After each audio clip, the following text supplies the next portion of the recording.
Përshëndetje dhe mirë se po takohemi edhe këtë të diel në emisionin Shkollë Gjakove. Siç po e shihni, ne sot po vizitojmë shkollën e mesme të lartë ekonomike Kadri Kusari. Jam e bindur që shumica prej jush do të shikoni shumë nga shkolla, por edhe vetë ne sepse është një përvojë që nuk duhet humbur. E jani e na ndiqni.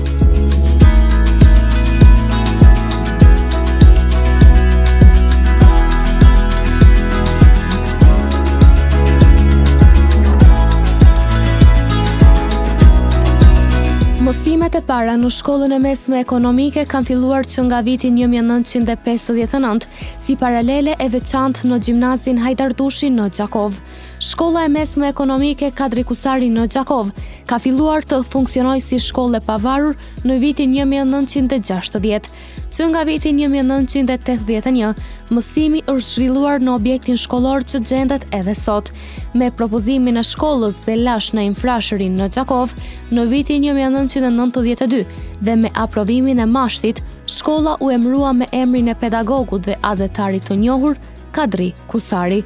Në këtë shkollë zhvillohen drejtimet si ekonomi, juridik, hoteleri dhe turizëm, teknologji ushqimore, bujqësi, veterin.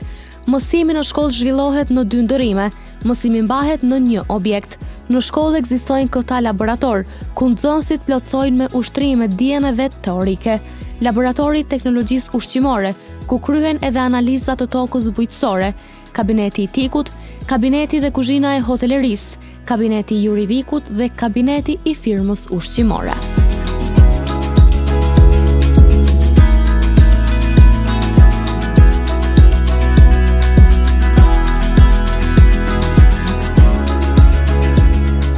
Intervistën e parë në këtë institucion edukativ arsimor do ta zhvillojmë me drejtoreshën e shkollës, Merita Bokshi. Përshëndetje drejtoresh. Përshëndetje, Arsa, mirë se erdhe. Ju falenderoj që edhe shkolla jonë është pjesë e misionit Shkollë Gjakove. Shumë faleminderit nga ju drejtoresh për pritjen. Atëherë në statutin tuaj si udhëheqëse e shkollës, çfarë konsideroni si prioritet? Atëherë prioritetin nuk është mundësia ta veçoja vetëm një prioritet, sepse shkolla si institucion edukativ arsimor ka shumë prioritete. Po si të gjitha institucionet tjera edukative arsimore edhe në shkollën tonë, prioritet është ngritja e cilësisë në arsim, mandej është rritja e rezultateve apo sukseseve të nxënësve, krijimi i një mjedisi të sigurt, mandej bashkëpunimi me prindër, bashkëpunimi ndërkolegial dhe diçka që është specifike për shkollat e mesme profesionale është përgatitja e nxënësve me shkatësitë e nevojshme për tregun e punës, pse jo edhe për studime universitare. Cilat janë synimet e shkollës për vitin shkollor 2024-2025? Synimet janë të mëdha, mirë po përcjekit disa që janë më të veçanta. Synimi është ngritja e suksesit të nxënësve, mandej ulja e numrit të mungesave dhe diçka që është e shoh këtë si prioritet është ana e infrastrukturës, fillimi i punimeve për aneksin e teknologjisë ushqimore. Është një projekt i cili është fituar vitin e kaluar nga Fondi Kosovar i Sfidave, që është në një vlerë bukur të madhe rreth 500.000 euro. E çfarë ofron shkolla si mundësi sa i përket edhe zhvillimit profesional të mësimdhënësve? Atëherë, zhvillimi profesional i mësimdhënësve është një sfidë në vete. Nuk ka trajnime të mjaftueshme për mësimdhënës, mirë po ne si shkollë kemi gjetë një zgjidhje që këto trajnime apo ngritjen profesionale të mësimdhënësve ta bëjmë në shkollë, do të thonë trajnimet me bazë në shkollë, ku trajner janë vetë mësimdhënësit e shkollës. A ofron shkolla mundësi praktike për nxënësit, pra mësimet që nxënësit të mësojnë në teori në shkollë, të kenë mundësi që t'i praktikojnë edhe ato? Po, sigurisht, se jemi shkollë profesionale, jemi të pajisur me disa kabinete, secili drejtim në shkollën tonë ka kabinetin e vet. Këto kabinete janë të pajisura me të gjitha mjetet e nevojshme dhe lëndën e parë e cila nevojitet për kryerjen e praktikës profesionale.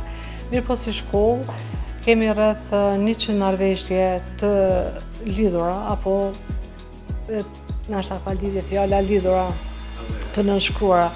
Kemi rreth ne si shkollë kemi bashkëpunim me bizneset dhe institucione të ndryshme, ku kemi nënshkruar rreth 100 për këtë vit shkollor, rreth 100 marrëveshje bashkëpunimi, ku nxënësit tonë përveç që kryjnë praktikën profesionale në shkollë, ata kryjnë edhe nëpër biznese dhe në institucione tjera.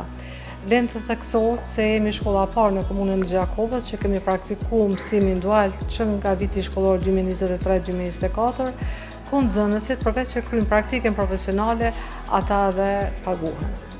Dhe drejtoresh për fund, çfarë ofron shkolla sa i përket anës së infrastrukturës? Atëherë shkolla jonë është një shkollë e cila ka pas rregullime të mjaftueshme sa i përket infrastrukturës. Në përgjithësi kushtet janë rregulluar. Për momentin është një shkollë që pothuajse i plotëson të gjitha kushtet sa i përket infrastrukturës. Kemi kabinete të mjaftueshme, kemi klasë të pajisura me inventarin e duhur, pothuajse të gjitha klasët janë të pajisura me projektor për zhvillimin e mësimit. Kabinetet përveç pajisjeve të tjera të nevojshme kanë secila dhe këtë tabelën digjitale që është nëse nevojshme ditët e sotme të zhvillohet mësimi. Përveç kabineteve të cilat i kemi në dispozicion, pra secili drejtim e ka kabinetin e vet, të filluar prej kabinetit të tikut, kabinetit të ekonomisë, juridikut, teknologjisë ushqimore edhe të hotelerisë. Gjithashtu kemi për fat mirë që një vit e gjysmë kemi edhe sallën e edukatës fizike, ku zhvillohet lënda edukatës fizike me pajisjet më të mira të mundshme. Po ashtu disponojmë edhe me terrene sportive në obor të shkollës, kur është moti mirë, atëherë nxënësit dhe mësimdhënësit e edukatës fizike zhvillojnë orën e edukatës fizike në obor të shkollës. Shumë faleminderit drejtoresh, ishte kjo intervista, faleminderit. Faleminderit edhe nga ana juaj, falenderoj të vësyrin që vazhdimisht na mbështet, vazhdimisht kërkesat tona, ftesat tona që ju bëjmë, sa herë që kemi festë, sa herë që kemi gara apo promovime të shkollës. Faleminderit. Faleminderit drejtoresh. E shikues të dashur, ishte kjo intervista me drejtoreshën, por nuk do thotë se mbaron me kaq. Në një shkollë profesionale si Shkolla Ekonomike në komunën e Gjakovës ka shumë më shumë për të parë. Qëndroni me ne.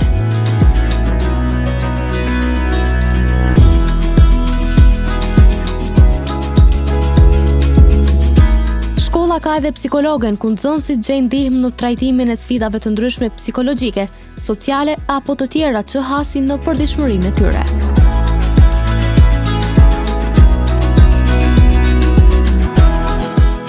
Me Rina Shehu Bokshi, psikologe në shkollën Kadri Kusari, do të flasim pak më shumë në lidhje me rolin e saj dhe me mënyrën se si ajo është një ndihmë për të gjithë nxënësit. Përshëndetje psikologe. Përshëndetje. Faleminderit shumë nga ana juaj për pritjen. Atëherë si i ndihmoni ju nxënësit të cilët kanë vështirësi në menaxhimin e emocioneve? Në përgjithësi ne përdorim disa teknika të ndryshme të menaxhimit të emocioneve. Së pari fillojmë me terapinë kognitive biobehaviorale, e cila i ndihmon nxënësit që mendimet e tyre negative dhe shqetësimet të arrijmë të zëvendësojmë me mendime pozitive dhe të shëndetshme. Po ashtu të arrijmë të mësojmë teknika të reagimeve të ndryshme të situatave që atyre ju shkaktojnë stres. Të tjera e kemi edhe terapinë e frymarrjes dhe të relaksimit, ku përdorim për shembull kemi terapinë e frymarrjes të thellë, e kemi meditimin që të arrijmë të reduktojmë stresin dhe anktin që e përjetojnë ata. Po ashtu e kemi edhe teknikën e shprehjes së emocioneve, ku gjatë punës me nxënësit ne synojmë që të nxjerrim në pikat e tyre të forta, që në raste të ndryshme të përjetimit, të mbi ngarkesës së emocioneve të arrijnë që të shfrytëzojnë ato, qoftë përmes shkrimit, qoftë përmes vizatimit apo dhe mënyrave të tjera që i kanë. Dhe gjëja më kryesore që nxënësit sot ka nevojë është që të dëgjuarit aktiv të krijojmë tek ata, të arrijmë që ne të jemi dora atyre ku mbështeten dhe krohu i tyre ku ata mund të përkrohen dhe të pranohen ashtu siç janë. Kështu që unë mundohem që për çdo ditë të punës time t'ju krijoj atyre një ambient të ngrohtë ku ata të arrijnë së pari të kuptojnë veten e tyre dhe pastaj të tjerët t'i vendosin në rend tjetër. E cilat janë disa nga sfidat që nxënësit hasin më shumë në një mjedis arsimor në përgjithësi? Ka shumë sfida, mirë po ndër më kryesorët mund të them që janë problemet me identitetin edhe vetëvlerësimin. Nxënësit të shkollave të mesme kalojnë nëpër një periudhë të kuptimit edhe të krijimit të identitetit të tyre që mund të çojnë ata në pasiguri të shumta dhe vetëvlerësimit në rolin e tyre në shoqëri. Po ashtu kemi edhe probleme të ndryshme familjare dhe shoqërore që kanë një moshë që më ndryshe arrin të perceptojnë edhe të zgjidhin. Po ashtu janë ndryshimet fizike dhe hormonale që gjatë kësaj faze ndryshon komplet organizmi dhe shprehja e tyre është më ndryshe, dhe ndërsa ajo që unë mendoj jo më pak kryesore është edhe bullizmi social. Bullizmi social është një ndër akterët më shqetësues që sot përballen nxënësit e shkollave, sidomos të mesme, ku përballen me shantazhime të ndryshme, ku përballen me presione, me ngacmime, me gjuhë verbale dhe me gjuhë të shkruar, dhe sidomos rrjetet sociale që sot po promovojnë më së shumti dhunë që po përfundojnë dhe me fatalitet. Shumë faleminderit psikologë, ishte kënaqësi. Shumë faleminderit për ju.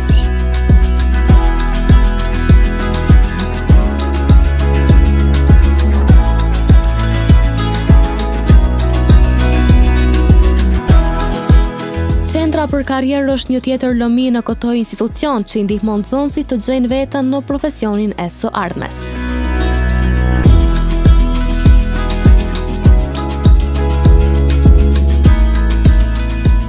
Me Dafina Deva, këshilltare në Qendrën për karrierë, do të flasim pak më shumë në lidhje me rolin e saj në përcaktimin e karrierës për nxënësit. Përshëndetje. Përshëndetje. Faleminderit shumë nga ana juaj për pritjen. Atëherë, cilat janë disa nga aktivitetet e Qendrës për karrierë? Karriera është një proces i cili zhvillohet gjatë tërë jetës, ndërkaq këshillimi është një proces i cili realizohet përmes një personi të specializuar, këshilltari të karrierës, i cili ofron ndihmë personave të tjerë në përcaktimin e tyre qoftë në punë profesionale apo personale. Aktivitetet e qendrës karrierës në shkollën tonë janë të shumta, mirë po mund të themi që qendra karrierës mirret edhe me organizimin aktiviteteve të ndryshme, me organizimin mbajtjen e sesioneve të ndryshme, individuale apo grupore, organizimin mbajtjen e sesioneve për informimin e drejtimeve të cilat ne i kemi, ku zakonisht këto drejtime kryen për klasë e nënta, mandej këshillime, mentorim, komunikim, të gjitha këto sipas një plani të përcaktuar më parë, mandej me teknika të reja të cilat i përdorim në aktivitete dhe trajnime të ndryshme, vizita në biznese, ku këto vizita biznese reflektojnë në vendin e punës ku nxënësit tonë dhe i kryejnë edhe praktikën profesionale. E si e shihni ju zhvillimin e teknologjisë ose më tepër zhvillimin e digitalizmit në mënyrën se si ajo do të ndikojë në aftësimin ose në përcaktimin e nxënësve për karrierën që ata dëshirojnë të ndjekin në të ardhmen e tyre? Sa i përket zhvillimit të teknologjisë, teknologjia po merr një zhvillim të hapshëm në përgjithësi, e sidomos po ndikon edhe në tregun e punës, ku si çdo herë tregu i punës po kërkon sa më shumë aftësi profesionale dhe sa më të specializuara.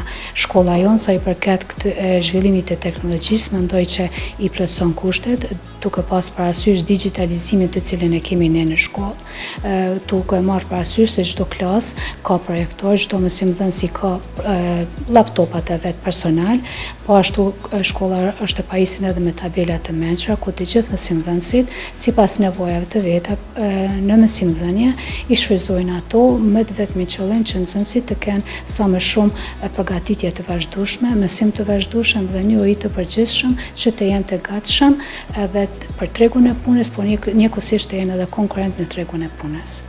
Shumë faleminderit profesoresh, ishte kënaqësi. Faleminderit.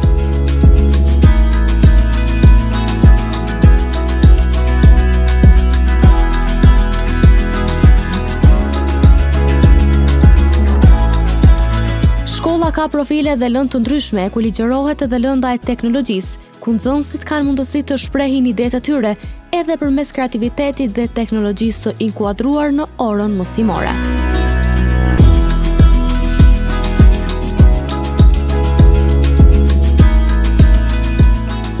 Me Mandushe Ukaj Hasanaj, profesoreshë lëndës të teknologjisë në shkollën Kadri Kusari, do të flasim pak më shumë në lidhje me zhvillimin e teknologjisë, rëndësinë e kësaj lënde në përditshmërinë nxënëse e po ashtu dhe mbrojtjen nga sulmet e ndryshme kibernetike.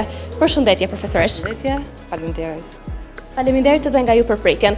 Atëherë me zhvillimin e teknologjisë, sa është një të rëndësishme edhe teknologjinë në jetën e përditshme të nxënësve?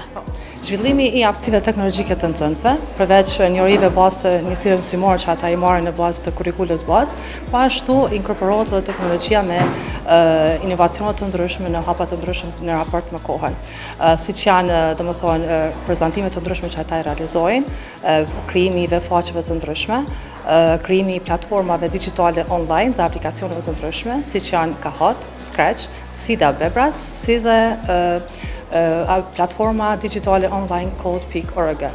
Vlen të ceke që vitin e kaluar, 3 nxënës të shkollës sonë kanë fituar bursë të plotë njëvjeçare, duke treguar domethënë një rrit dhe aftësitë të tyre teknologjike në raport me njësitë mësimore të cilat i kanë pasur në kuadër të lëndës së TIK-ut. Kjo ka ndikuar pozitivisht dhe një motiv shtesë për të gjithë bashkëpunëtorët e tyre që ta tregojnë domethënë rëndësinë që ka TIK-u në raport me përdorshmërinë e jetës së përditshme, si dhe në raport me tregun e punës që këta i pret. Duke qenë si ju vetë se ligjëroni lëndën e teknologjisë dhe sulmet të ndryshme kibernetike në teknologji janë më së të pranishme, cilat janë disa nga këshillat ose mënyrat që i ndihmonin nxënësit që të kujdesen dhe të mbrohen nga sulmet të ndryshme kibernetike? Ndërgjegjësimi i nxënësve mbi sulmet kibernetike dhe mbrojtjen nga ta është shumë thelbësore, pasi ata çdo ditë më shumë janë domethënë karshi përdorimit të internetit dhe pajisjeve të ndryshme teknologjike. Këshillat janë që të mos të ekspozojnë të dhënat personale në rrjetet sociale, mos i ndajnë domethënë me të tjerat, të mbrojnë të dhënat personale, mos të krijojnë identitet digital domethënë në raport me zhvillimet e TIK-ut të internetit, përdorimit të internetit, të jetës së përditshme, si dhe të bëjnë raportimin e ndonjë dukurie negative që ata ndeshin domethënë çdo ditë në jetën e përditshme. Dita për përdorim të sigurt të internetit, që është aktivitet më parkombëtar në gjithë botën, e ka gjetur edhe shkollën tonë aktivitete të shumta në përkrahje të nxënësve, ku kena pas tema ose biseda reale, ku ata i kanë ndodhur domethënë provojat e tyre në raport me dukuritë shqetësuese që ata i kanë pas, gjatë përdorimit të lojrave të ndryshme, gjatë përdorimit domethënë të elementeve të ndryshme të cilat ndikojnë domethënë tek përdorimi i sigurt të internetit, edhe po ashtu me prezantime, me projekte të ndryshme dhe një video sensibilizuese për të gjithë bashkëpunëtorët e tyre, duke dhënë një mesazh të fuqishëm që përdorimi i sigurt të internetit varet nga ne, nëse ne mbrojmë veten tonë, e mbrojmë edhe shoqërinë tonë. Shumë faleminderit profesoresh, ju urojmë shumë sukses. Faleminderit dhe juve.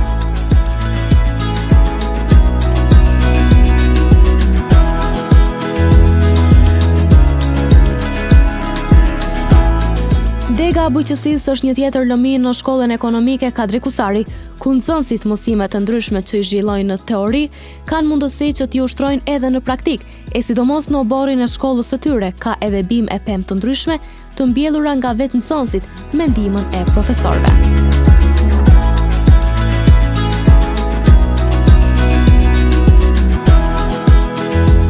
Me profesoreshën e degës së bujqësisë Vjosa Hana, ne tash do ta zhvillojmë një tjetër intervistë. Përshëndetje profesoresh. Përshëndetje. Faleminderit shumë nga ju për pritjen. Atëherë duke qenë se ne jemi vetë se këtu në oborin e shkollës tuaj dhe po e shohim punën e mrekullueshme që po bëhet nga nxënësit. Si i inkurajoni ju nxënësit që të zhvillojnë aftësi të ndryshme në zgjidhjen e problemeve sa i përket sektorit të bujqësisë? Po, sektori i bujqësisë në fillim të vitit në shtator planifikon disa aktivitete që janë kurrikulare dhe jashtë kurrikules, siç është dita e tokës, dita e ujit, gjithashtu edhe darka lamës që organizohet çdo vit pothuajse. Mirë po, ne patjetër që i stimulojmë edhe me vizitat të ndryshme nëpër panajire dhe vizitat nëpër organizata të ndryshme bujqësore, pos praktikës që e kryjnë brenda në shkollë.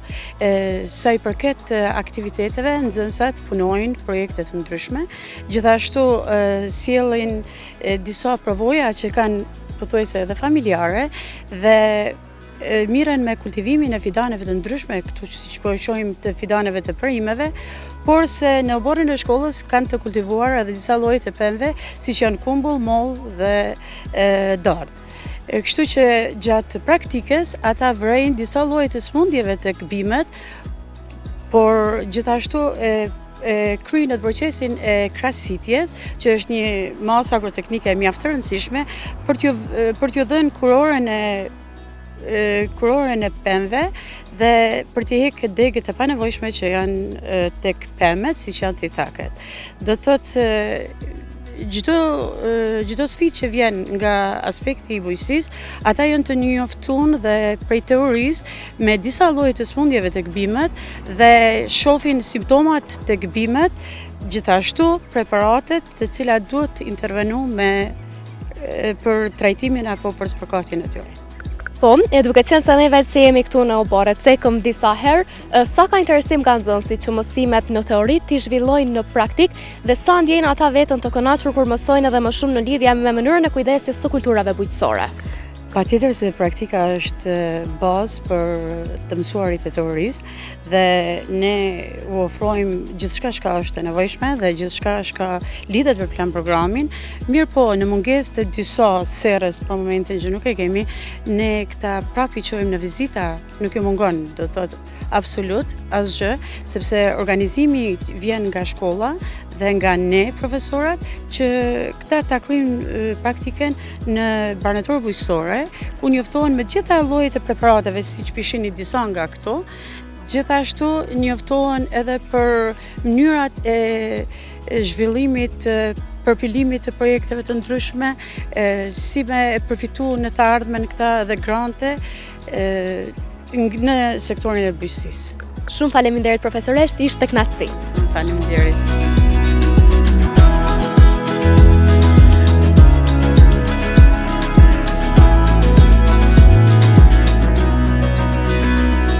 Dega e hotelerisë dhe turizmit gjen zbatim në këtë institucion edukativ arsimor, ku dhe nxënësit kanë mundësi që të përgatiten për tregun e punës.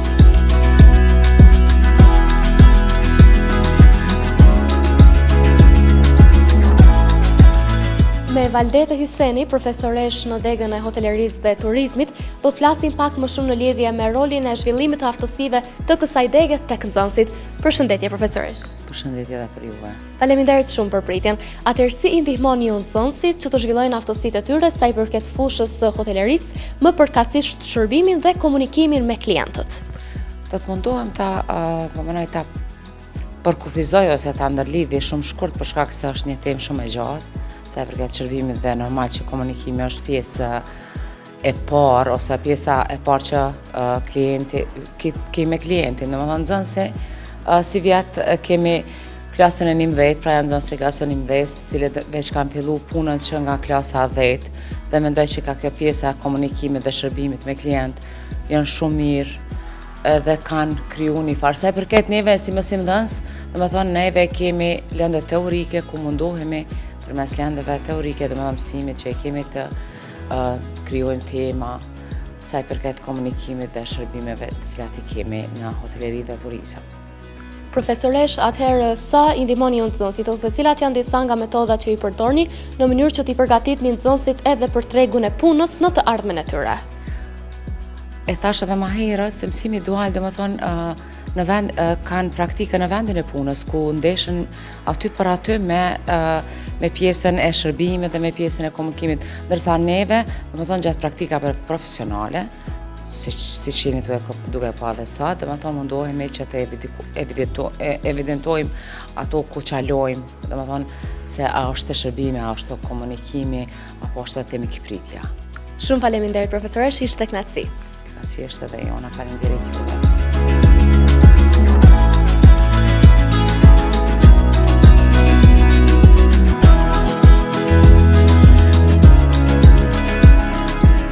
Jemi akoma këtu në klasën e degës hotelerisë, ne tash do të flasim pak me Dervishin në lidhje me punën që ai bën në përditshmëri dhe me mësimet që i mësojnë. Përshëndetje Dervish. Përshëndetje.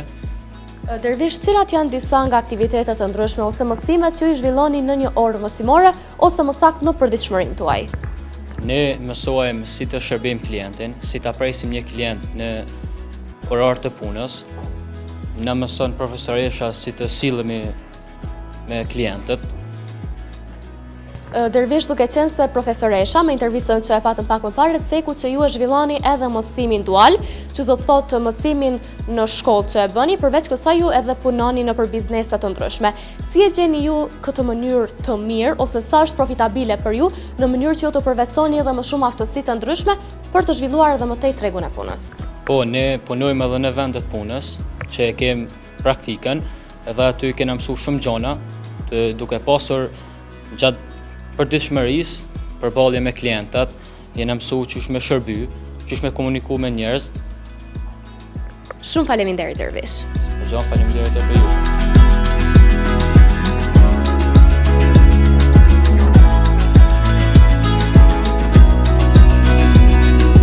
Teknologjia ushqimore është një tjetër drejtim në këtë institucion dhe në laboratorin i cili gjendet në shkollë, nxënësit bashkë me ndihmën e profesorëve dhe pajisjeve bëjnë ushqime të ndryshme. me jeton Dedën, profesor në kabinetin e teknologjisë ushqimore ose në degën e teknologjisë ushqimore, do flasim pak më shumë në lidhje me rëndësinë e kësaj dege për nxënësit e po ashtu edhe me mënyrën se si nxënësit duhet të përgatiten për tregun e punës. Përshëndetje profesor. Përshëndetje. Profesor, atëherë duke qenë se jemi këtu në kabinetin e teknologjisë ushqimore, si i ndihmoni ju nxënësit që ata të arrijnë edhe të zhvillojnë profesionin e tyre në një farë forme, duke u munduar edhe më shumë që të kuptojnë rëndësinë e cilësisë dhe sigurimit të ushqimeve të ndryshme që i konsumojnë? Se përket këtij drejtimi, vetë dishimi që është në rritje çdo vit, pak e ka bërë edhe laboratori që është i pajisur me pajisje thujat mjaftueshëm, na duhet edhe më tepër ndoshta se që kanë disa shkolla tjera me merit edhe të menaxhmentit të shkollës.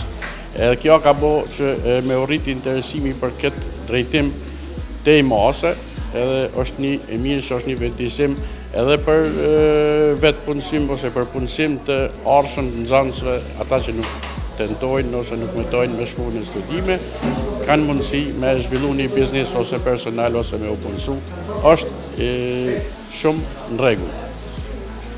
Drejtor, duke qenë se nxënësit kanë mundësi që mësimet të ndryshme që i bëjnë në teori të zhvillojnë edhe në praktikë këtu në kabinetin e teknologjisë.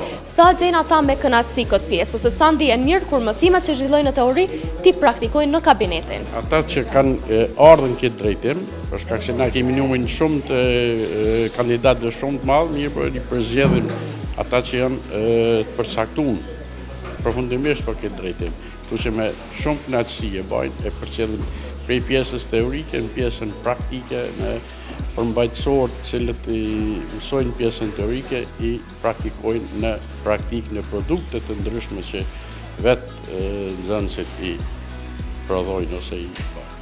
Që janë shumë kualitative ose cilësore. Shumë faleminderit, profesor, ishte kënaqësi.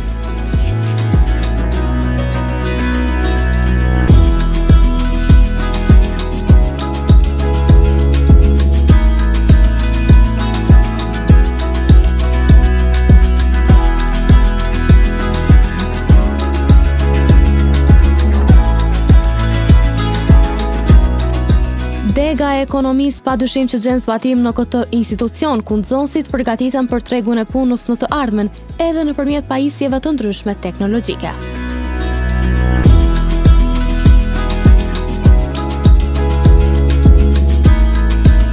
Me Iliriana Canhasi, profesoreshë degës së ekonomisë, do të flasim pak më shumë në lidhje me aftësitë që nxënësit duhet të zhvillojnë në mënyrë që të bëhen profesionistë të së ardhmes.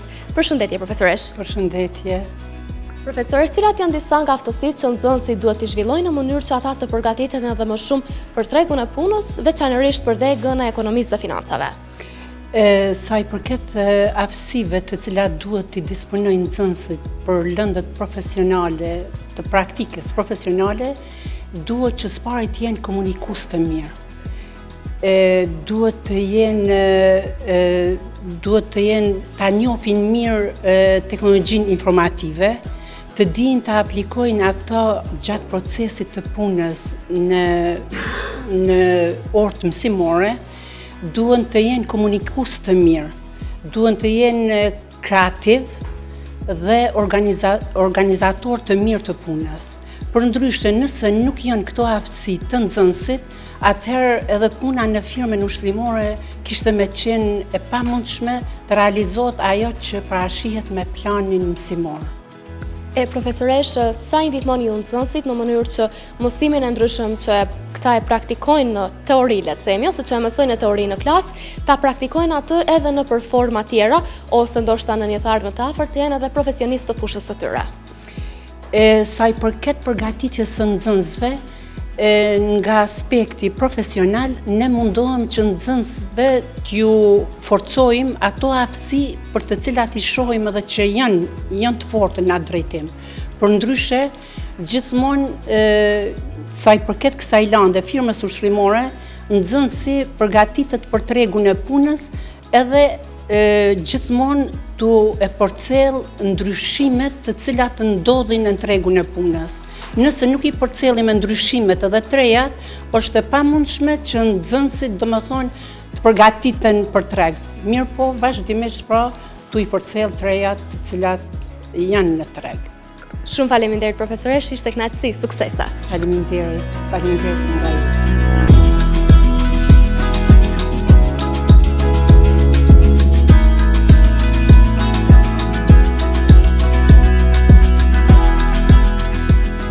Përsëri këtu në kabinetin e Degës së Ekonomisë, në një intervistë do ta zhvillojmë edhe me Ylkën. Përshëndetje Ylka. Përshëndetje. Ylka, duke qenë se ti je nxënëse e cila ndjek mësimet në Degën e Ekonomisë, sa e konsideron ti të rëndësishme që të mësosh edhe më shumë sa i përket aspektit të kësaj lënde ose të kësaj dege më saktë, dhe cilat janë disa nga aftësitë të cilat ti i përvetëson në aspektin e Degës së Teknologjisë? Për së pari, motivimi im ka qenë nga vetja ime si dhe nga familjarët e mi, ndryshe ka qenë duke nisur nga prindrit si dhe profesioni vëllai të madh që ka zgjedhur arkitekturën. Kemi biseduar që me aftësitë që i marrën nga kjo lëndë, do të themi që në të ardhmen mund të formojmë një biznes të ri, unë dhe vëllai im i madh apo vëllezërit, dhe te roli im kyç do të jetë për financat dhe mirëmbajtjen e biznesit që ndërrojmë të kemi. Shumë bukur, ka shumë kënaqësi që të shohim që kanë ambicia dhe nxënësi të cilat i ndjekin drejtimet e ndryshme në këtë shkollë. Por duke qenë se ti vetë se po shkon drejt hapave të profesionit tënd të së ardhmës, pra sa i përket Degës së Ekonomisë, si është ti vetë në zgjidhjen e problemeve të ndryshme ndoshta në shtetin tonë në një kohë më të gjatë kur ti të bësh një profesioniste e fushës tënde? Po, qëllimi im është vetëm duke u forcuar për atë, krahas biznesit që e përmenda më herët, shpresoj që shteti ynë të mos ketë probleme financiare, por unë si nxënëse e kësaj shkolle që jam dhe që jam e përfaqësoj këtë profesion, besoj që do të jem e gatshme që ndonjëherë nëse ka ndonjë probleme të i përgjigjem asaj kërkese, herduku. Shumë faleminderit Ylka, shumë suksese. Faleminderit.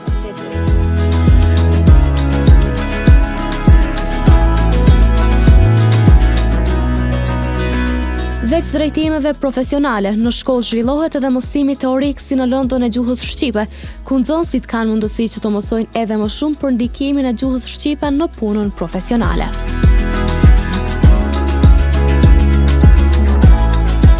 Po e zhvillojmë një tjetër intervistë këtu në një klasë të shkollës Kadri Kusari, do ta zhvillojmë me profesoreshën e gjuhës shqipe Dafina Roka.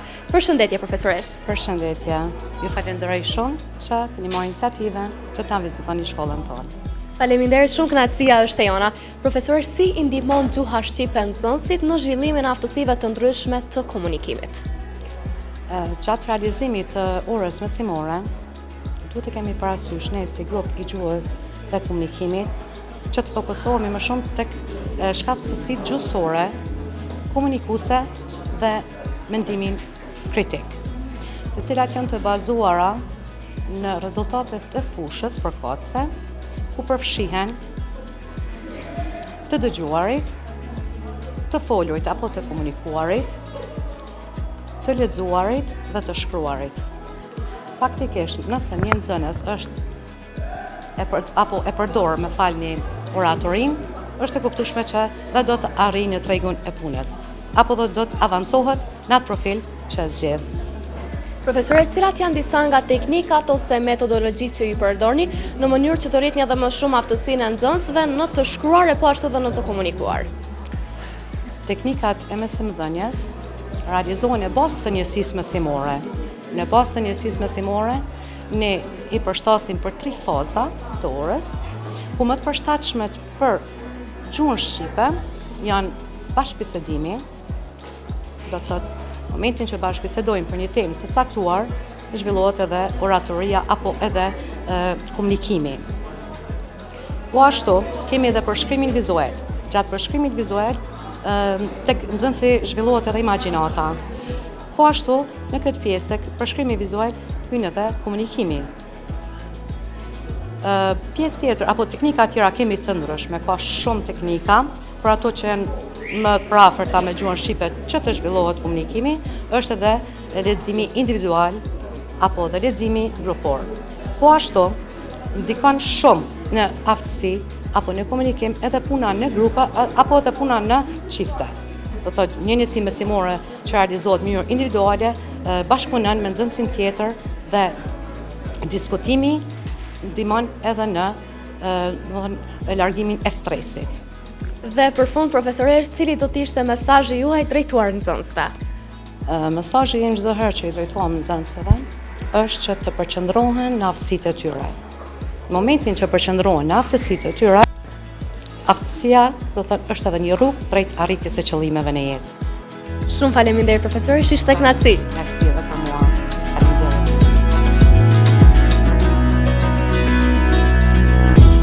Zime, si qëndron raporti yt me shkollën? Sa të pëlqen ty shkolla? Raporti jam me shkollën është shumë i mirë, shkolla më pëlqen shumë.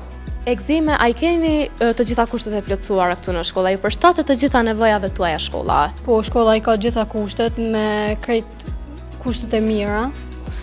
Ekzime, duke qenë se ti je në teknologjinë ushqimore, në të ardhmen tënde, a do të vazhdosh profesionin sa i përket degës së teknologjisë ushqimore, apo ke vendosur diçka tjetër që do të ndjekësh? Unë kom vendos me hi banka dhe financa, edhe shpresojmë që hinjtë aty.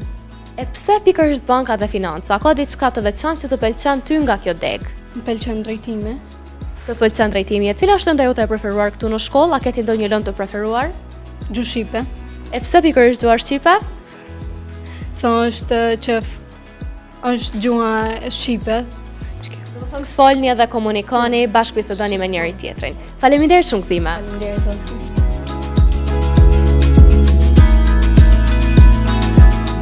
Dega e juridikut në kabinetin e juridikut është një tjetër drejtim në këtë institucion edukativo arsimor. Mësimi cilësor dhe po ashtu edhe praktika në këtë drejtim gjithmonë është e pranishme me mbështetjen e profesorëve.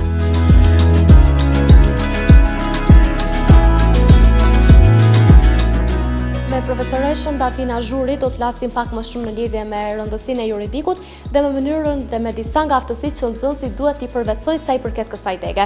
Përshëndetje profesoresh. Përshëndetje, mirë se erdhët në shkollën tonë. Mirë se ju gjetëm, më është kënaqësi.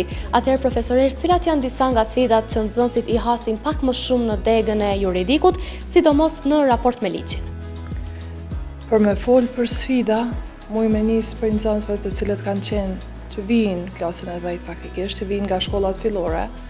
Ajo është pak një sfidë në vete, sepse vinë prej një rrethi tjetër, kurse këtu duhet vinë dhe të mësohen, të ambientohen me të gjitha lëndë profesionale të cilat i gjenë këtu në shkollë. Sa i përket klasëve të 11, klasëve 12, sfidat janë zakonisht ndoshta në termat që i përdorim në gjuhën juridike, të cilat janë paksa më komplekse, e sidomos ato termat e cilat i përdorim në gjuhën latine. Mirë, por nuk mund ta marrim si sfidë, sepse është sfidë që te kalohet me kohën, edhe këta i mësojnë me kohën duke i përdor gjatë mësimeve të cilat i legjerojmë ne, dhe nuk e marr si sfidë këto, veç po përmendi si sfidë. Mandej janë edhe ndoshta ndryshimet që bëhen në legjislacione për shembull, apo ligjet të cilat janë pak më të vështira mu interpretu, mu kuptu për nxënësve.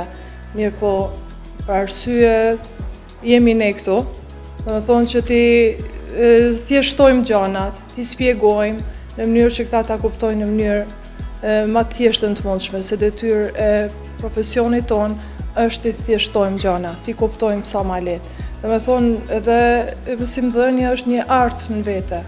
Një artë suprem i cili një profesor duhet me ndjell kënaqësitë të nxënësi gjatë dhënies së diturisë, tu përfshi këtu edhe kreativitetin, imagjinatën, kur këto 3 atribute thelbësore që unë i marr edhe i praktikojnë orë mësimore, gjitha këto unë mendoj që ka me pasë mësim cilësor, tu ashtu pastaj edhe të gjitha pajisjeve që na ofron shkolla, ku e keni parë në secilën klasë kemi projektor, i kemi laptopet personal të shpërndar nga shkolla.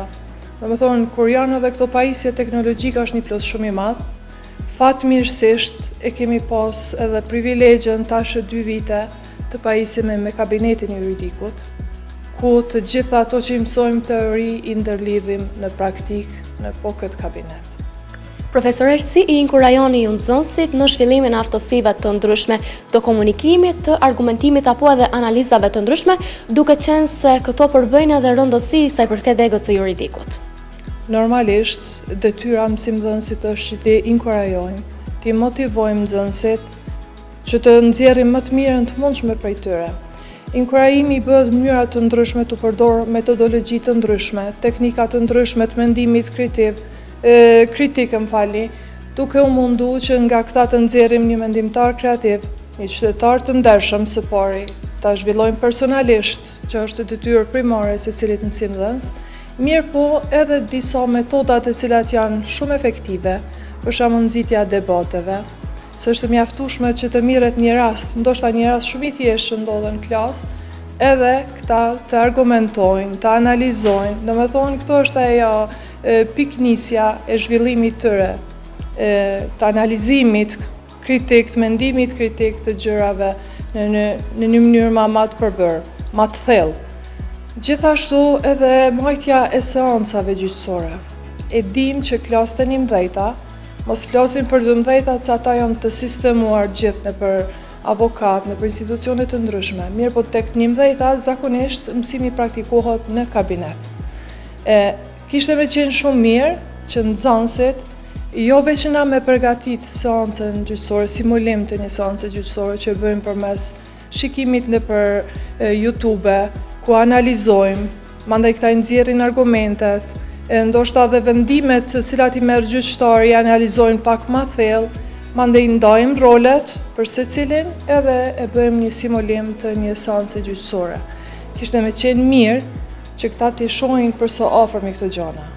Të shkojmë një vizitë në gjykatë shembull, në polici, ndoshta për shkak të natyrës së punës të cilën e kanë më delikate, janë çështjet më të ndihshme, nuk është e lejueshme shumë. Mirë po kishte qenë mirë, shfrytëzoj rastin me bëni një thirrje publike gjykatave, na ofrojmë që të shkojmë një vizitë të një seance publike, kuptohet, jo aty ku është e përjashtuar e publiku, se e dim që janë disa çështje më delikate, më të ndihshme ku na nuk mundemi marr pjesë.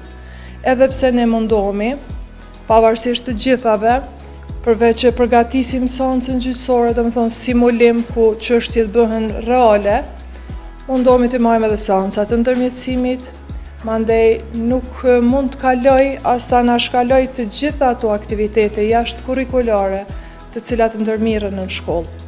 Tu përmend edhe drejtimit juridik, po filloj prej stop dhunës ndaj gruas, të cilat veç janë mbaj deri tash, javës së korrupsionit, ditës ndërkombëtare për të drejtat e njerëzit, mandej para 2 javë ka qenë dita e internetit të sigurt, ku kemi organizuar prap manifestim, organizim, aktivitet themi në kuadër të kësaj dite. Mandej ka qenë 17 shkurti, edhe nuk po I përmendi tjerat, të cilat do t'i mbajmë dhe të cilat zakonisht në fillim të vitit çdo aktiv I caktojmë ato data që do të mbahen dhe do të organizohen aktivitetet gjatë vitit. Edhe mundohemi që të realizojmë 100%. Shumë faleminderit profesoresh, ishte kënaqësi, faleminderit për punën e mrekullueshme që ju e bëni vazhdimisht. Kënaqësia ishte imja.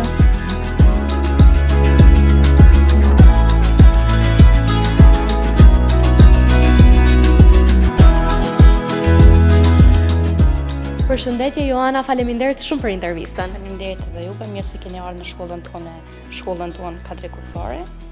Joana, duke qenë se ti e ndjek degën e juridikut, cilat janë disa nga sfidat që ti ndoshta ke hasur pak më shumë gjatë rrugtimit tënd ose gjatë arsimimit tënd dhe a ke gjetur mënyrën se si ti mund t'i tejkalosh ato? Sfida kryesore është menaxhimi I kohës për mësimet, detyrat dhe aktivitetet jashtëshkollore, por me kalimin e kohës mësohen edhe kema kollaj. Joana, pse ke zgjedhur pikërisht degën e juridikut? Kush të ka motivuar? Nuk më ka motivuar kërkush, por vetë për arsye juridiku është degë që tërheq për ligje. A mendon ti që në të ardhmen tënde do ta ushtrosh po këtë profesion? A mendon që do të bësh një avokate e ardhshme? Po, besoj se po. Shumë faleminderit Joana, shumë suksese. Kurrë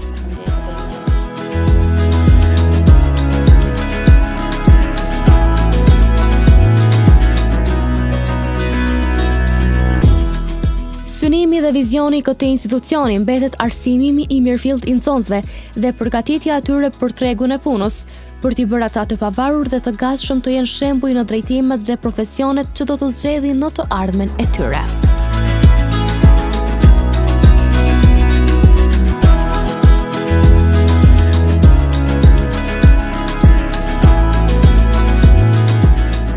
Dhe ja ku erdhi fundi emisionit Shkollë Gjakove edhe për këtë të diel. Ne sot vizituam shkollën Kadri Kusari, shkollën e mesme të lartë ekonomike Kadri Kusari. Padyshim që ne pam shumë nga ky institucion.